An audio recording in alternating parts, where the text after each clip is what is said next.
major objective of this chapter is will be learning the meaning and definition of a language, different elements of a language, understanding sentence and conversations, and different stages involved in a language. Also, the theories of language development. When I went through this chapter, I felt like more of an English class rather than psychology class. So I think you'll also feel the same. So, the meaning and definition of a language, when we hear the term language, the first thing is the first thing comes into mind is communication. So, people use language to communicate. Also, the language is said to be communicatable only when others understand meaning of our sentence and we in turn understand theirs. A person who only knows Spanish and person who only knows German could not communicate. It will be very difficult for them to communicate. So both should be knowing the language which they speak. And also, we have many other gestures, non-verbal gestures to communicate. But in this section, we'll be predominantly focusing on the spoken communication. So, what is a language? The written language is a sequence of symbols or combined in an orderly fashion. Symbols is nothing but the letters. In English, it's alphabets. And the Tamil has many letters. So it's basically a sequence of random symbols. Random symbols means we don't have any justification like why we use these symbols. It's all done randomly. These symbols convey meaning and follow some certain conventions. So when we speak in a language, we have been speaking a language for so many years. We already have an inbuilt rules, underlying knowledge and rules, which is in our subconscious mind. So we subconsciously we gather all those things when we try to communicate. So this represents the linguistic competence of a language. So, how much competent we are in a language defines how long we are speaking that language. That is also an impact that will have an impact on a linguistic competence. Linguistic competence seems to be a universal human species. It's a typical ability of a human species, this linguistic competence. This comprises of many factors. Among them, 5 areas of linguistic competence are much to be noted, which we'll see.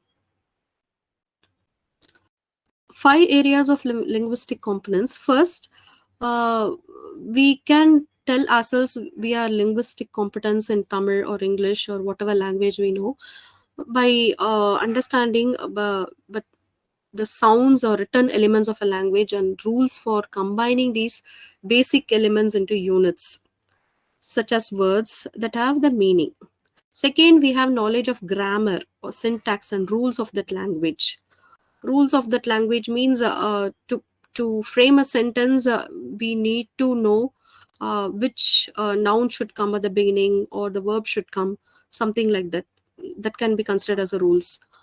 Third, along with the grammar rules, we have stored in long-term semantic memory the meanings of 1,000 words. So we have, since we are speaking the language for so many years, we have unknowingly we have stored the meanings of thousands of words in our semantic memory. Fourth, we know how to use speech in order to have an intended impact on others. So, intended impact means in order to make someone do an action or requesting someone, so we know how to use the speech. Then we have knowledge of the rules for processing and interpreting the speech of other people. So when we have these 5 areas, we are strong in 5 areas, then we can consider ourselves linguistic competent in a language. So, linguistic and psycholinguistics. Linguistics is nothing but the study of language as a structured system of rules, and also it studies about the origin of language and when Tamil would have been originated, something like that, study of that kind. And relationship among languages, we have seen in some articles like Tamil and Korea has many similar words. So we will try to understand the linguistic study tries to understand the relationship between the languages, people would have traveled from here to there, so the words would have been similar, something like that. And how languages changed over time since the monarchy time and the British time until now. We have seen how our Tamil language has changed, and now we are speaking a very colloquial language. Earlier that used to be a very pure form of Tamil, we could say. And then the nature of language sounds have also changed. So all these are studied by the linguistics uh, category. So, psycholinguistics is concerned with how people use linguistic competence to generate and understand language. In other words, the field of psycholinguistics is concerned with behavior of using a language, and conversely, how behavior is influenced by the language. So, something related to the language, relationship between language and the human is the study of psycholinguistics. Six basic elements of language. We actually see your third slide only still. Is it? Yeah. Uh, Stop sharing and share.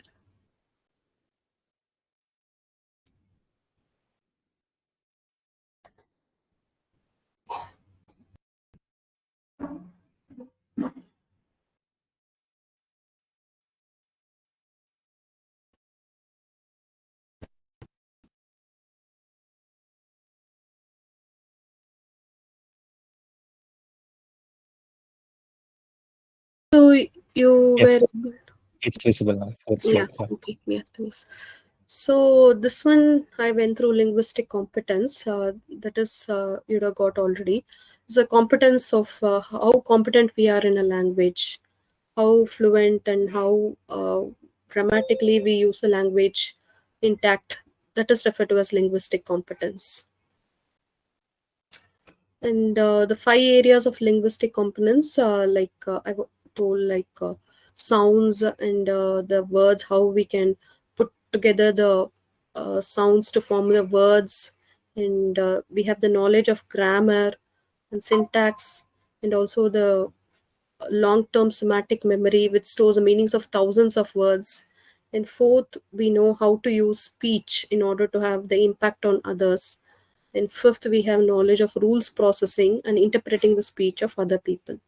These are the five main areas of linguistic competence.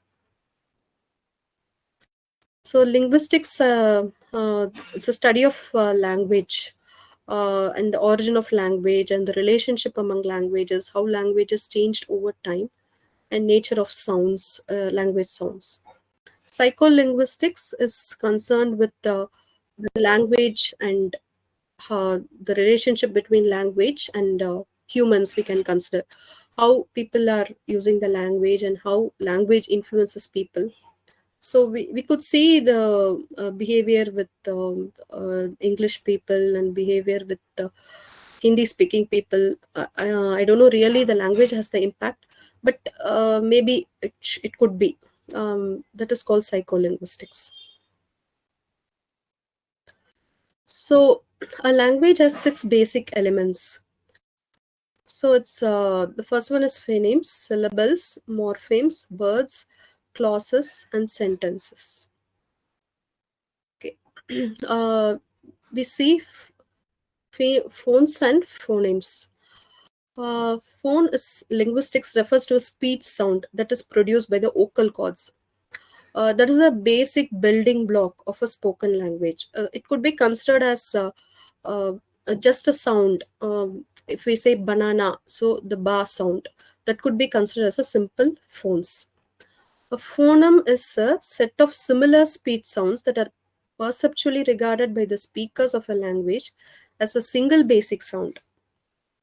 We have a lot of similarly sounding letters like the P and B, T and D. So these sound similar. So when we are on a phone and we are conveying our name, so we used to tell our names with, for example, my name D. Someone could interpret as T. So I say D as in Denmark, and I as in India. Something like that we used to tell if we are on a phone, so that they don't write my name wrong.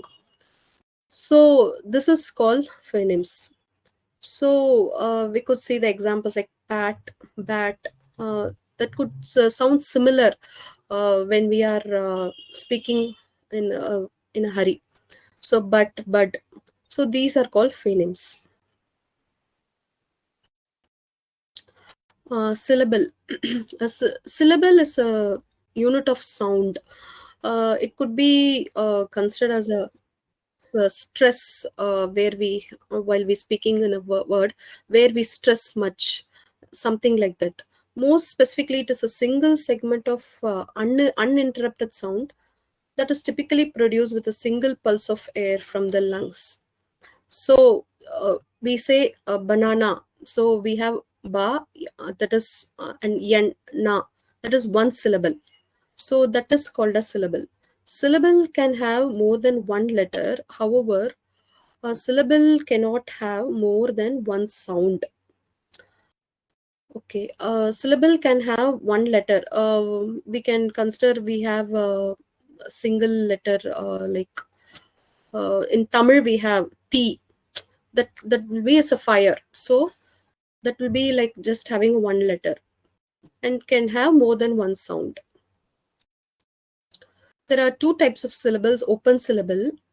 Open syllable is a syllable that has only one vowel or only one vowel sound. The single vowel in the open syllable occurs at the end of the word. Though the vowel doesn't actually exist at the end, even the vowel sound is also considered as a open syllable. So for example, try. Try doesn't have any vowel, but the I sound is coming at the end. That is the within the Y. So the I sound is coming. So this is an open syllable. Then we have the closed syllable. Closed syllable is a syllable that has only one vowel or only one vowel sound but ends in a consonant. Consonant is nothing but anything other than vowel is a consonant. So here we have one vowel, but it ends with a consonant. It's a clock, and ask, and trim. So this is a closed syllable word. So we have the stress at the end only: clock, ask, trim, like that.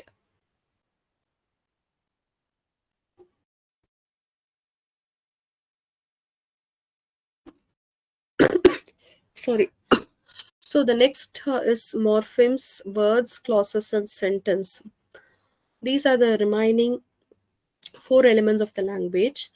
Morphemes are the smallest units of meaning in language and can't be divided further. That are called morphemes. So if we take dog, even if we separate, we won't be having any meaningful language. Happy, run, book, etc.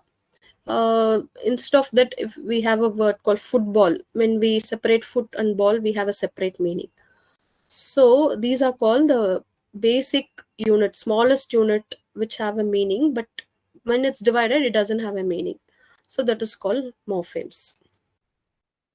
Words are sounds or symbols that helps us communicate meanings using one or more morphemes. Words we usually know, like we combine the letters and make a meaningful word.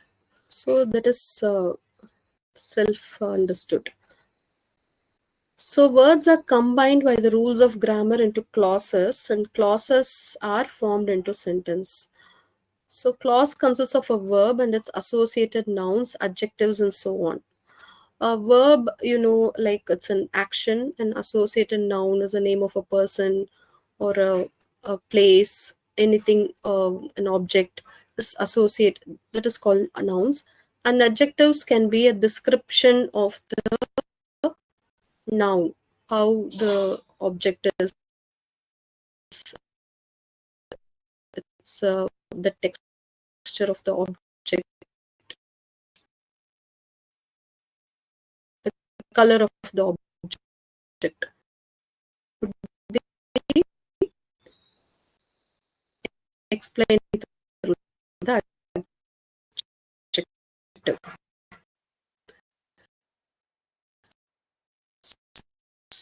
So these the combination of everything Divya, will your voice form is the breaking. clauses. Yeah, your voice is So breaking. when we have more than one clause, it is called a sentence. So when we hear something from others, we tend to isolate There's a disturbance in your voice. clause, Divya. Divya, can you hear me? analyze the meaning Hello, Divya? Hello? Hello? Can you hear within me? the sentence. Ashok, can you hear me? That is what we interpret I can hear you. Hello? the Hello? Hello? instruction Ashok, from can you hear me? others. Yes, Carolyn, I can hear you. Yeah, why she Your couldn't hear voice me? is breaking. Yeah, voice is breaking. There's a disturbance. Linguistics has proposed a number of She theories couldn't of hear us. grammar, and one of the theory is the transformational grammar. Okay. Is it just now? Hello? No, last 5 minutes. For the past 5 minutes, it was like that. Am I audible? No, Yeah. no.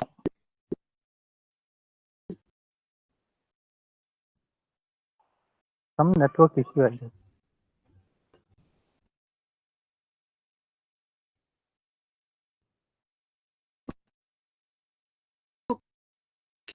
Okay. I'm not sure. I can hear you. Can you hear me? Yeah, we can hear you, but there's a disturbance in your voice and it's not very clear. Hello? Audible now. I could Speaking again. Hello? Hear me? Hello? Can you hear me Hello? now? Is it okay? Yeah, now Hello? it's okay, but your voice is breaking in between. Not sure what is the problem. Let me try with my headset.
Hello all, can you hear me now?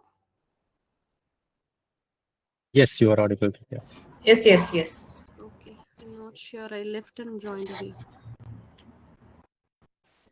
Share my Surya, screen. can you switch off your video?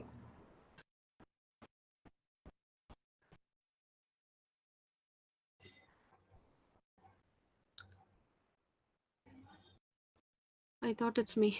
Okay.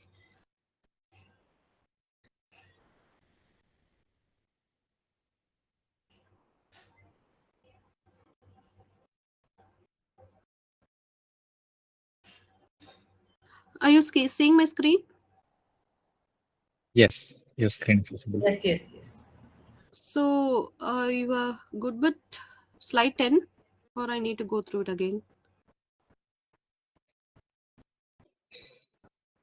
Yeah, you can go through once again.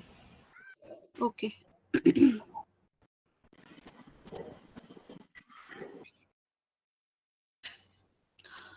So these are the remaining. Already we saw the previous 5 elements, the phonemes and syllables, and these are the remaining 4 elements of the language: morphemes, words, clauses, and sentences.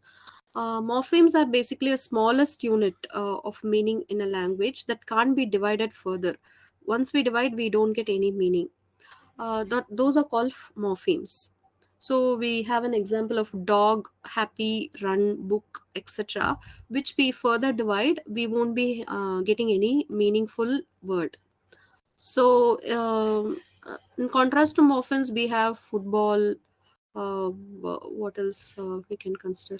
So something like that, where we break the word, we have a meaning.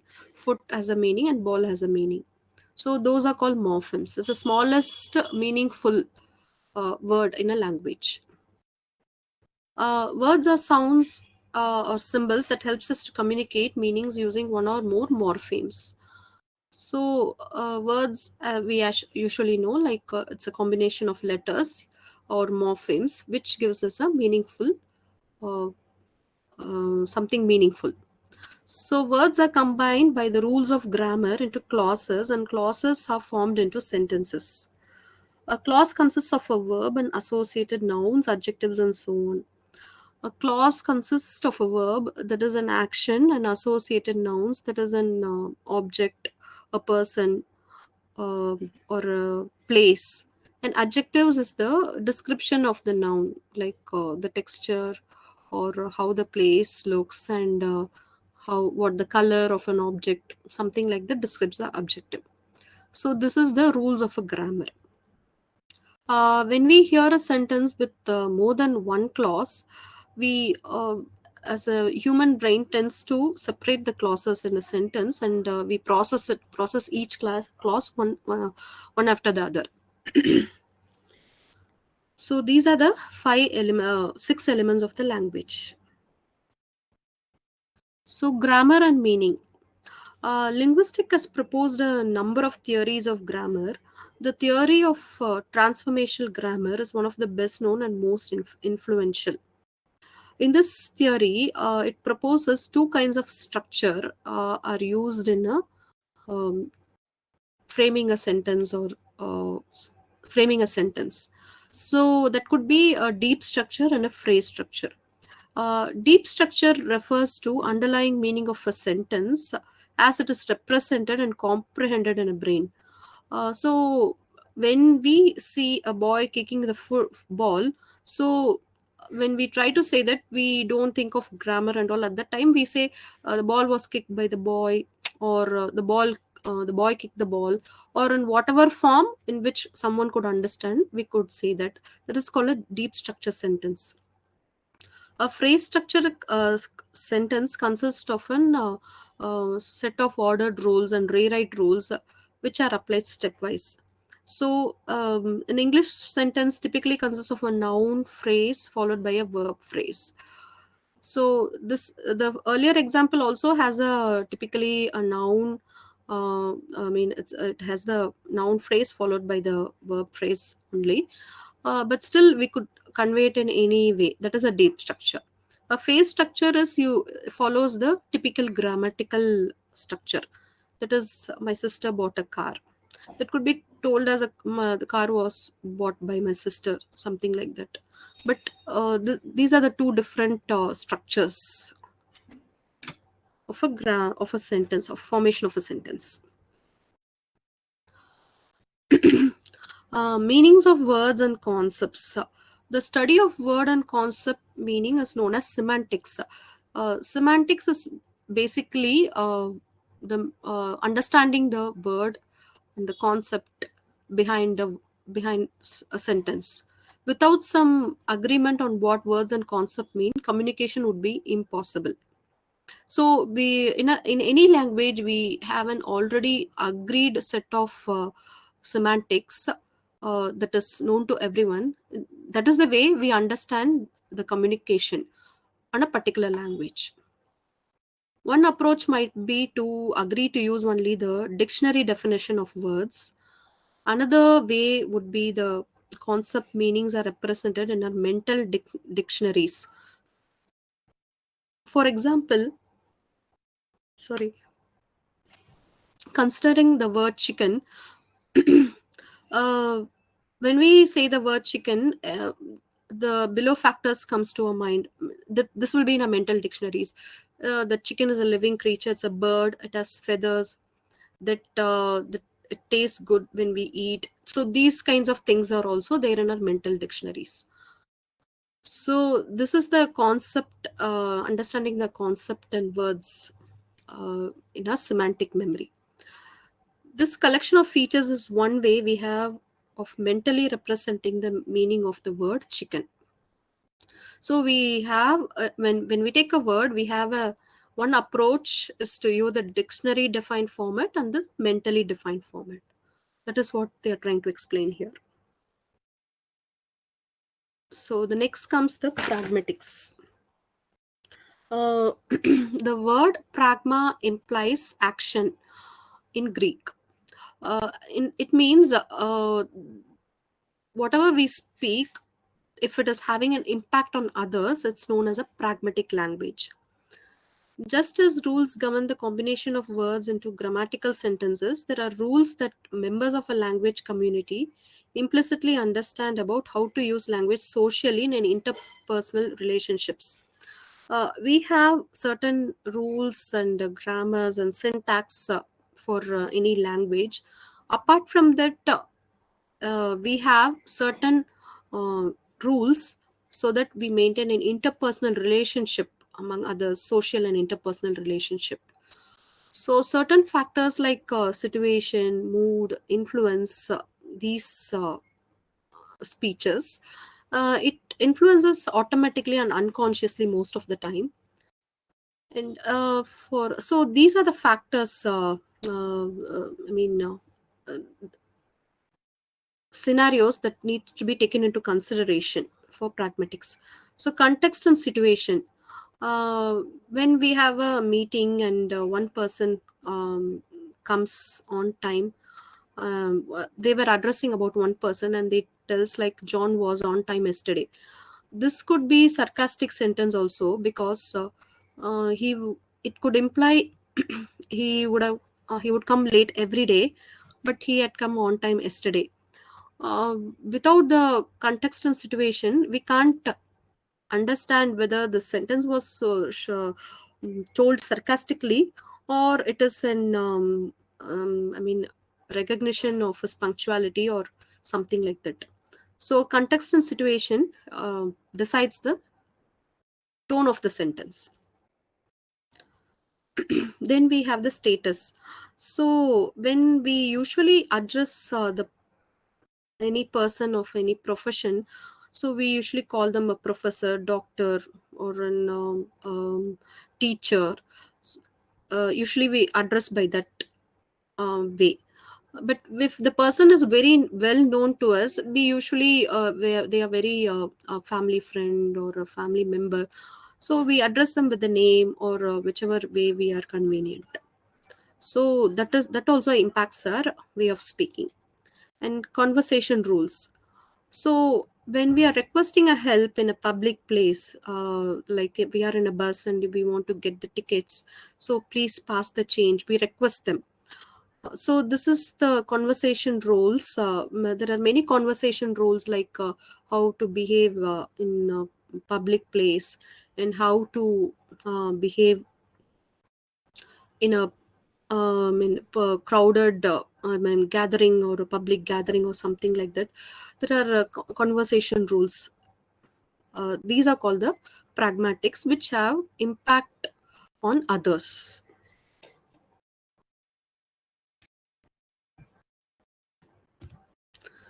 So then we come to the development of language. Development of language is, as a kid, once we are born, we slowly try to communicate through gestures and to sounds, and then we try to speak at the age of 1 or so, and then we slowly learn the language.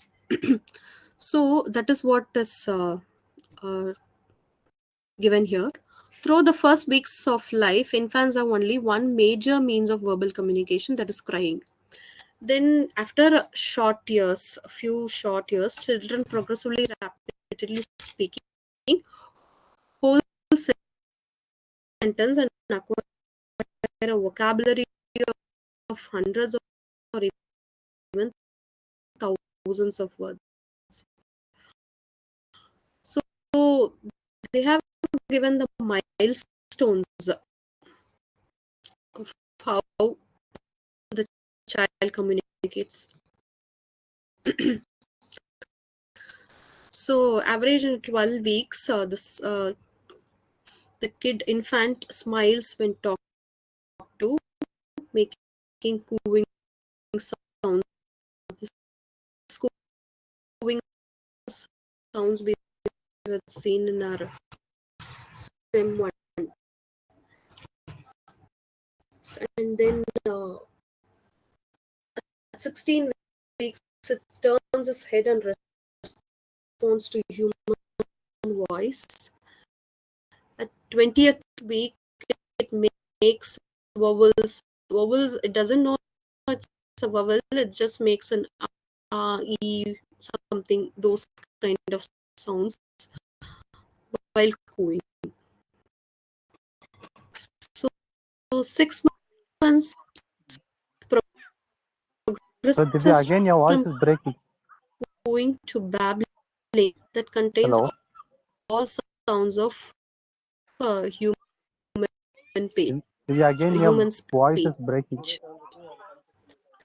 Something, it's not a proper word, it's something it tries to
Can you hear me now clearly?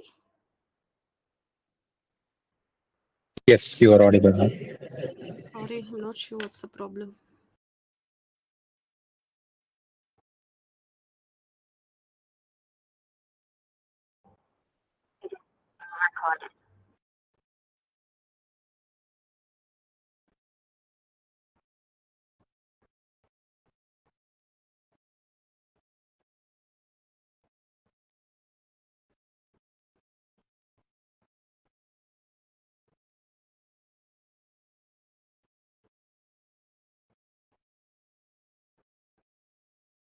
You're seeing my screen? Yes, it's visible now. Okay. Okay, so we were at 8th month. So the 8th month, the kid repeats certain syllables, and at 12 months it started to say some words, a single word. And then 24 months, its vocabulary of more than 50 words uses some 2-word phrases. And 30 months, as vocabulary of several hundred words, uses phrases of 3 to 5 words.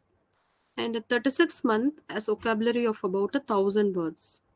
And 48 months has mastered most basic elements of a language.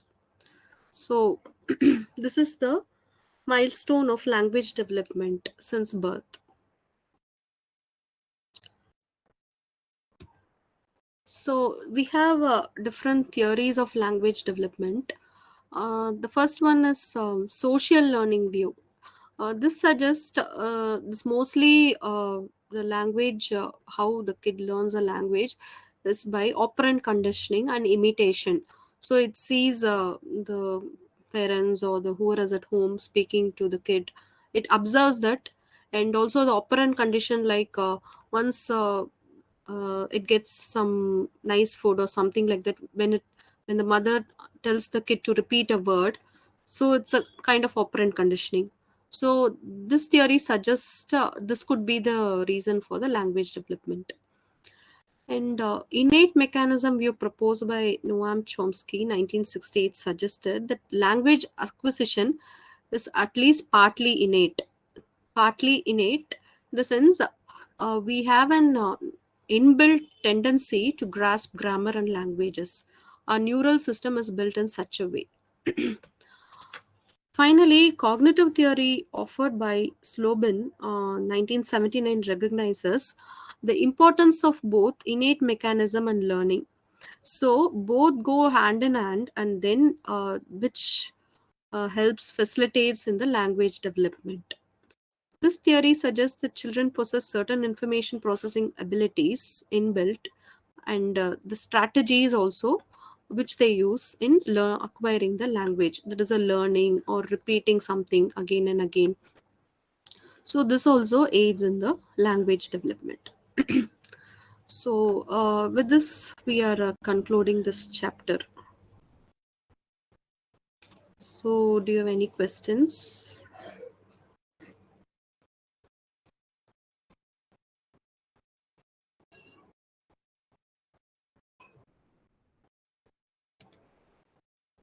Hello.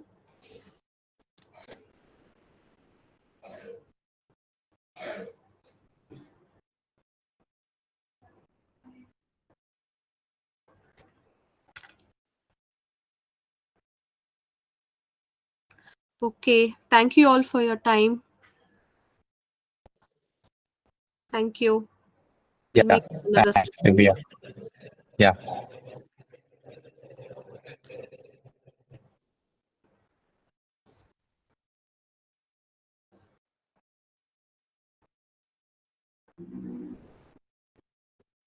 Thank you. Good night. Thank you. Thank you all. Bye. Thank you. Thank you.